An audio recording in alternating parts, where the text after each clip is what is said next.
staged UFO attack on Earth. We have been preconditioned by all the media for the past couple of decades to slowly but surely start accepting the existence of aliens and UFOs.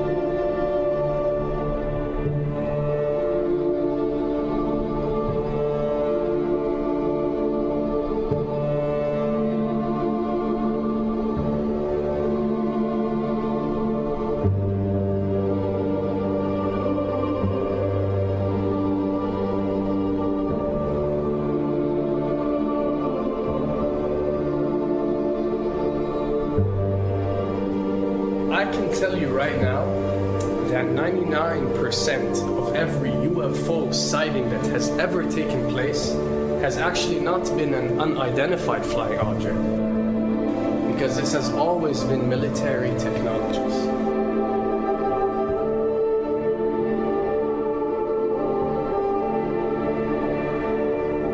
Another thing I'd like to point out is surveys and questionnaires.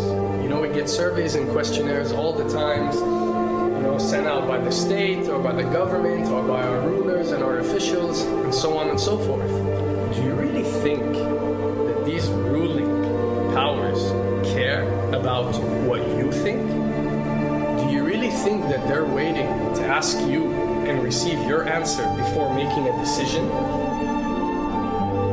What happens with these questionnaires is that they are released. For example, what country do you think the US should attack next? And if it yields back results like 70% of the US population believe Iran is the next country that should be attacked, this is actually a study conducted for the effectiveness of the media propaganda that they are using. So when they get such results, they look at it and they be like, all right, amazing. Our media propaganda is working. We are purposely trying to manipulate people to think that Iran should be the next one, and check out the survey results. We're doing a great job in propaganda. That's what it's all about. And if the results come back and they aren't up to par, so let's say 20% want war with Iran and 80% want actual peace, they say, okay, so now we have to go and rework our media propaganda and make it more effective so these percentages change. Why am I saying this? Because of the UFO phenomenon. Since the 60s, the amount of people who believe in extraterrestrials have skyrocketed, and they're only increasing day by day in our modern world. This only confirms the success and the plans that are taking place to first manipulate you to believe in UFOs, and second, to conduct a UFO attack that is going to force the whole world to unite to fight off this enemy and accept the New World Order. A former Canadian government official is warning we may be on the verge of intergalactic war, saying, quote, the Bush administration has finally agreed to let the military build a forward base on the moon, which will put them in a better position to keep track of the comings and goings of visitors from space, and to shoot at them if they so decide. I was introduced to the late Dr. Wernher von Braun in the U.S., the father of rocketry. In my first meeting with him, during that first 3.5 hours, he said to me, Carol, you will stop the weaponization of space, because there is a lie being told to everyone that the weaponization of space is now first being based upon the evil empire, the Russians. There are many enemies, he said, against whom we're going to build this space-based weapon system, the first of whom was the Russians, which was existing at that time. Then there would be terrorists. Then there would be third world countries. Now we call them rogue nations or nations of concern. Then there would be asteroids. And then he would repeat to me over and over, and the last card, the last card, the last card would be the extraterrestrial threat. As a military strategist, as a person who worked on the MX missile, which I did later, he said, you will find that there is going to be a spin to find some enemy against whom we have to build space-based weapons, and now we should expect the spin. And that's the formula, except that it's all based on a lie. A supersonic saucer. Called the Silver Bug, it was truly revolutionary. The plans show in detail a multi-jet engine craft that boasted amazing maneuverability and speed. It's an intriguing thought that this concept may tie in with the work of the German scientists who brought saucer technology to the US at the close of the Second World War.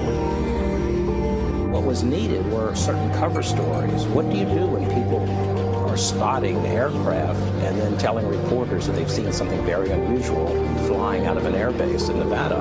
And frankly, this was the origin of a lot of the sightings that took place in the mid-50s, 1954, 55, 56, of unidentified flying objects, the UFOs. So the CIA was involved in encouraging people to believe that, yes, they saw UFOs, and the CIA and the military tried to be very helpful to reporters to get these stories out, to divert the attention of the country, and particularly the people in this region, about what they had actually seen.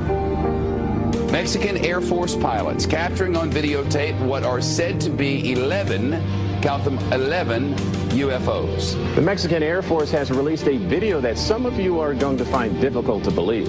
A journalist says it shows images of UFOs tracking a Mexican military plane. So what's the truth about UFOs? The story of successive attempts to develop radically new forms of flight, conducted under the strictest secrecy, is inextricably bound up with our relationship with UFOs over the last 60 years.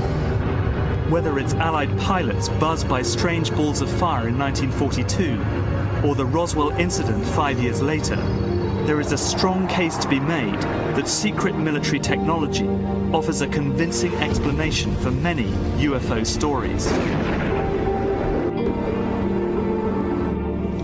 Anytime the government has secrets that they can keep from us, they can manipulate us by those secrets. In essence, they still remain 25 years at least ahead of us in technology, information, and knowledge, and secrets, and they are using them against us. I heard over the years many times over that the plan to usher in the New World Order would be to make all the people in this country and around the world feel totally helpless to prevent the New World Order from occurring, this world dominance plan, by saying that we had been invaded by aliens, so that we would say, oh, please, UN, come in and help us all. So bear in mind that there is a planned orchestration to get people to be submissive through a secret technology and information that they're keeping from you under the blanket of the so-called National Security Act.